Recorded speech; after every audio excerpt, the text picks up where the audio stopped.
Umat beriman yang terkasih dalam Tuhan, para pendengar dan sahabat setia Renungan Mutiara Pagi dimanapun Anda berada, kita berjumpa lagi pada hari Rabu tanggal 14 Juli 2021 bersama saya, Romagus CSSR.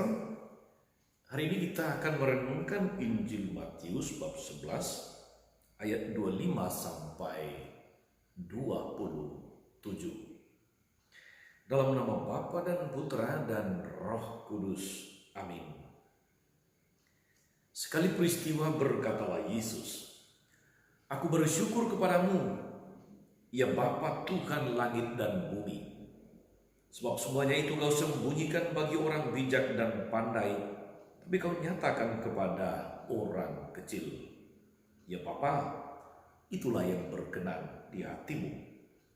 Semua telah diserahkan oleh Bapa-Ku kepadaku, dan tidak seorang pun mengenal anak selain Bapa, dan tidak seorang pun mengenal Bapa selain anak, serta orang-orang yang kepadanya anak berkenan menyatakannya." Demikianlah Injil Tuhan. Bapak Ibu, saudari-saudara, umat beriman terkasih dalam Tuhan kita Yesus Kristus. Hari ini saya mengajak kita merenungkan dua hal dalam kaitan dengan perikop Injil hari ini. Yang pertama, saudari-saudara, Yesus selalu berdoa. Apa yang kita dengar dalam Injil hari ini juga adalah salah satu bentuk doa Yesus.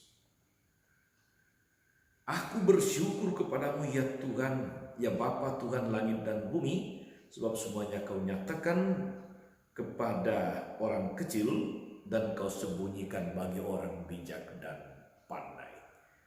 Sebuah doa. Yesus selalu berdoa. Mengapa, saudari-saudara? Yesus selalu berdoa agar ia bekerja dan mengerjakan hanya kehendak Bapa, bukan kehendaknya sendiri. Kelihatan saudara-saudari bahwa hubungan Yesus dengan Bapanya itu sangat-sangat dekat. Ia sungguh menyadari bahwa hanya orang yang rendah hati mampu berlutut di hadapan Allah, mampu berdoa agar dengan demikian mampu memahami kehendak Allah. Saudari-saudara, di mana-mana di segala zaman muncul orang-orang yang cerdik dan pandai, intelektual. Namun kelompok orang ini seringkali kehilangan kepekaan untuk memahami misteri Allah, misteri iman. Karena mereka beranggapan bahwa rencana Allah itu dapat dijelaskan dengan akal budi, dengan rasio. Santo Agustinus berkata kepada murid-muridnya tentang 3 syarat agar orang menjadi sukses. Agar orang menjadi orang sukses. Yang pertama, rendah hati. Yang kedua, rendah hati. Dan yang ketiga, rendah hati. Sikap rendah hati menolong orang atau menolong seseorang untuk tahu bersyukur. Dan salah satu bentuk syukur kita kelihatan dalam doa-doa kita, agar kita mampu mengenal kehendak Allah. Karena itulah saudari-saudari, dalam doa Bapa kami, Tuhan Yesus mengajarkan, "Jadilah kehendakmu." Sebetulnya kita sudah diarahkan untuk mencari, mengenal, dan melaksanakan kehendak Allah dalam hidup kita. Saudari-saudara, doa dan permohonan kita seringkali terasa seakan-akan tidak didengarkan oleh Tuhan. Seorang astronot Amerika Serikat suatu ketika bersyukur karena doanya tidak dikabulkan. Mengapa? Awalnya dia adalah orang yang ingin menjadi peserta atau astronot yang berangkat ke luar angkasa. Dalam misi ke luar angkasa itu mestinya dia berangkat, tapi kemudian batal karena satu dan lain hal digantikan oleh orang lain. Karena pesawat ulang-alik, pesawat luar angkasa yang akan ditumpanginya itu ternyata beberapa saat setelah diluncurkan malah meledak. Semua astronot meninggal. Itu alasan mengapa dia kemudian bersyukur bahwa doanya tidak terkabul. Doanya adalah supaya bisa berangkat ke luar angkasa, tapi ternyata tidak terjadi, dan dia syukuri. Karena andai dia kemudian berangkat, dia adalah salah satu korban. Saudari-saudara umat beriman terkasih dalam Tuhan, Tuhan lebih tahu apa yang kita butuhkan. Tuhan lebih tahu apa yang terbaik untuk kita. Kita hanya boleh mohon, tapi tidak punya hak untuk memaksa, apalagi mendikte Tuhan. Kita seharusnya saudari-saudara bersyukur atau menjadi pribadi-pribadi yang rajin bersyukur kepada Tuhan, karena kita sudah memperoleh banyak berkat dari Tuhan yang tidak pernah kita minta kepadanya. Tuhan sudah memberi sebelum kita memohon kepadanya. Poin yang kedua, saudari-saudara umat beriman terkasih, dari perikop Injil hari ini, saya ingin mengajak kita pada poin kedua ini melihat bagaimana cara kerja rahmat Allah. Dalam pelajaran biologi atau fisika semacam itu, saudari-saudara, kita belajar pada bangku SMP kalau saya tidak keliru, bahwa sifat air itu selalu mengalir dari tempat yang tinggi ke tempat yang rendah atau ke tempat yang lebih rendah. Tempat yang lebih rendah itulah yang menampung lebih banyak air daripada tempat yang lebih tinggi. Saudari-saudara, dari analogi ini saya mau katakan bahwa cara kerja rahmat Allah juga demikian. Maksud saya saudara-saudari adalah bahwa rahmat Allah atau Allah itu mencari dan memilih orang-orang yang dalam tanda kutip kecil, yakni orang-orang yang rendah hati, untuk mengungkapkan, untuk menyingkap misteri kerajaan surga. Kita bisa ambil beberapa contoh tokoh-tokoh orang-orang kudus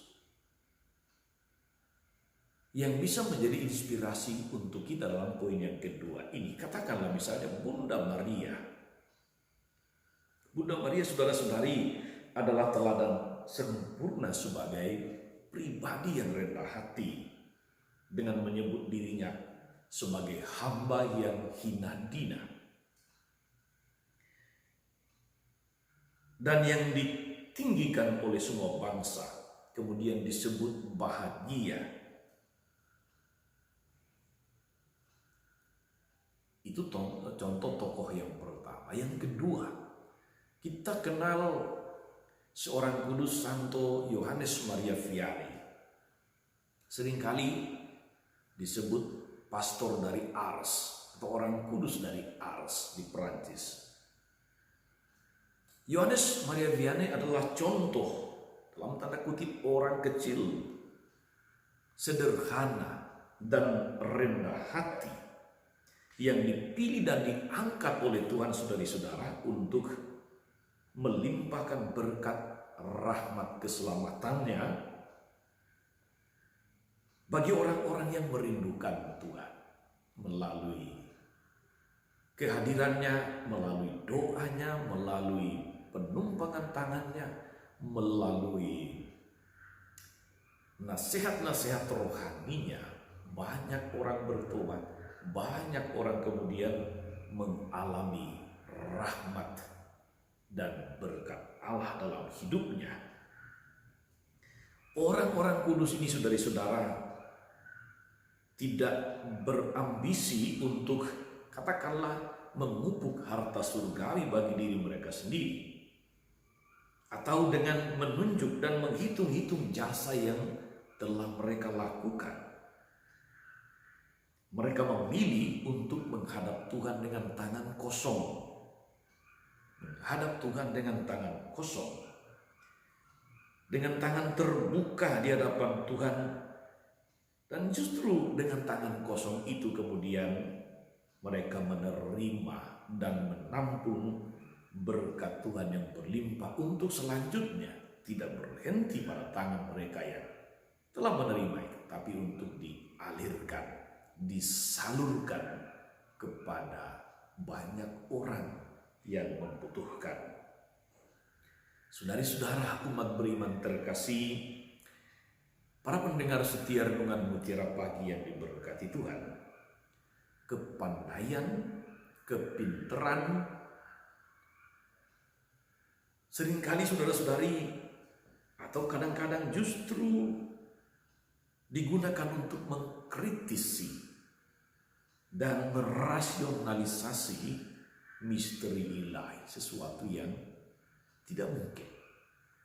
Itulah sebabnya Tuhan bersyukur kepada Bapanya di surga karena Dia menyatakan misteri kebijakan ilahinya kepada mereka yang kecil, yang memiliki kerendahan hati.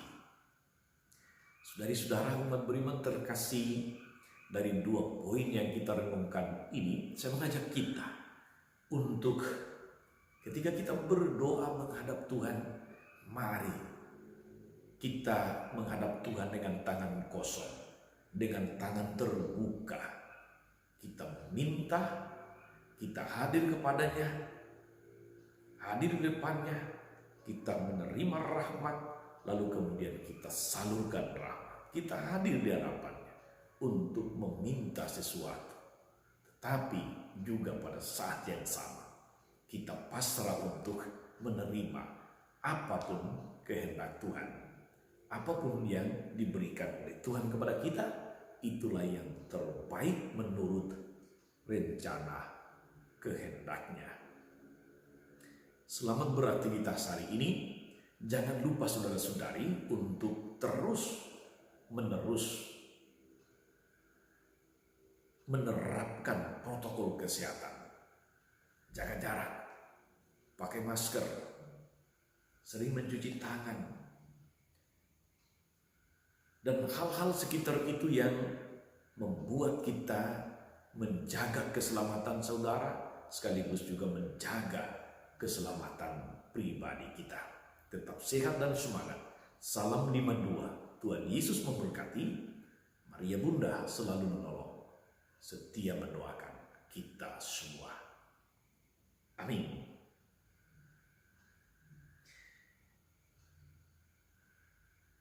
Tuhan Yesus Kristus, kami bersyukur karena kami Kau anugerahi dengan segala macam kemampuan, talenta, bakat, kepandaian untuk mengatur hidup kami sendiri agar sesuai dengan kehendak-Mu. Mampukan kami agar selalu rendah hati di dalam memanfaatkan segala kemampuan, kepandaian kami, sehingga misteri ilahi-Mu Kau nyatakan pula kepada kami, kepada sesama kami. Ingatlah dengan penuh kasih ya Tuhan akan keponakan Bu Yeni yang terpapar virus COVID-19. Untuk-Mu Mitro dan semua orang yang memohon doa, dukungan dari kami. Berkatilah seluruh usaha pemulihan mereka. Berkatilah isolasi mandiri yang mereka lakukan. Semoga dengan demikian mereka boleh segera pulih dan beraktivitas seperti biasa. Semoga mereka tidak stres, tapi terus bergembira, melakukan hal-hal yang menyenangkan, sehingga dengan suasana hati, suasana psikologis demikian, mereka boleh cepat keluar dari